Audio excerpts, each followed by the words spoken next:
नमस्कार दोस्तों, आज हम आपको सुनाने जा रहे हैं दो साइबेरियन डॉग टोगो और बाल्टो की रियल स्टोरी, जिनकी बहादुरी ने इतिहास में दोनों डॉग्स का नाम अमर कर दिया।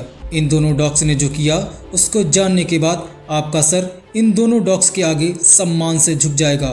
वीडियो में आगे बढ़ने से पहले चैनल को सब्सक्राइब कर लें और नोटिफिकेशन बेल को ऑन कर लें ताकि आपको ऐसी ही अमेजिंग वीडियो मिले सबसे पहले। साल 1925, अलास्का का नोम शहर। चारों ओर बर्फ की सफेद चादर फैली हुई थी। तापमान -40 डिग्री सेल्सियस तक गिर चुका था। ठंडी हवाएं हड्डियों को चीर रही थी, लेकिन इस सर्दी से भी ज्यादा खतरनाक था वह अदृश्य दुश्मन, डिप्थीरिया। यह एक भयानक बीमारी थी जो धीरे धीरे बच्चों की जान ले रही थी। अस्पताल में डॉक्टर बेबस थे।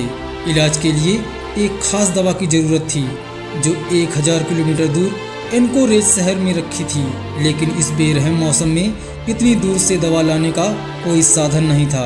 कोई जहाज नहीं चल रहा था, ट्रेनें बर्फ में फंसी थीं और हवाई जहाज इस तूफानी मौसम में उड़ान नहीं भर सकते थे। फिर एक ही रास्ता बचा, कुत्तों की स्लेज टीम। 20 कुत्तों की स्लेज टीम तैयार की गई।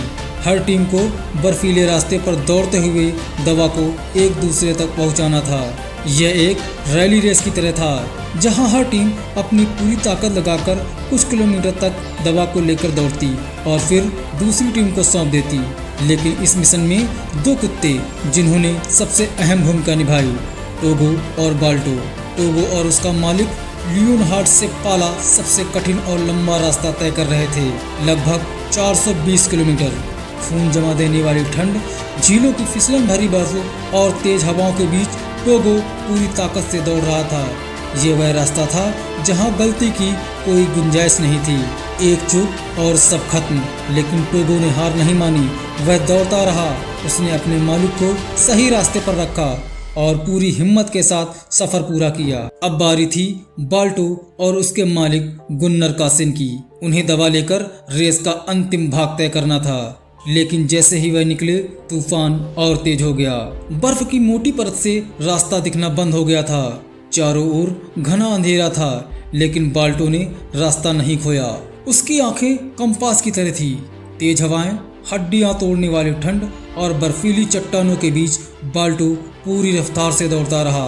रात का समय था और छोटी सी गलती भी मौत को बुलाने के बराबर थी, लेकिन बाल्टो ने अपने मालिक को सही रास्ते पर बनाए रखा और बिना रुके पूरी रात दौड़ता रहा। 2 फरवरी 1925 की सुबह बाल्टो अपने मालिक के साथ नोम शहर में दाखिल हुआ। उसके पंजों के निशान बर्फ में पड़ते ही पूरा शहर उमड़ पड़ा। बाल्टो जीत चुका था, बच्चों की जान बच चुकी थी। वह कुत्ता नहीं, एक हीरो था। बाल्टो की इस बहादुरी के लिए उसे पूरे अमेरिका में सम्मान मिला। न्यूयॉर्क के सेंट्रल पार्क में उसकी एक प्रतिमा बनाई गई जो आज भी खड़ी है, उस बहादुर योद्धा की याद दिलाने के लिए जिसने बर्फीले तूफान को हराया और सैकड़े बच्चों की जान बचाई।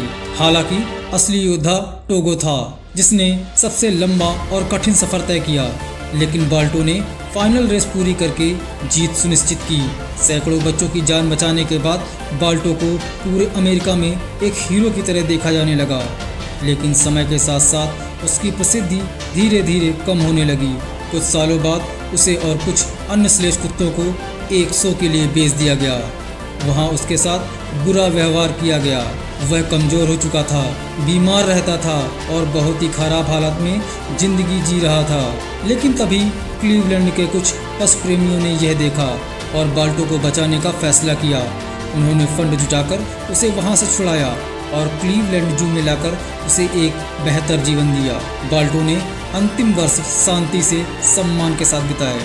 14 मार्च 1933 को बाल्टो 14 साल की उम्र में अपनी आखिरी सांस ली।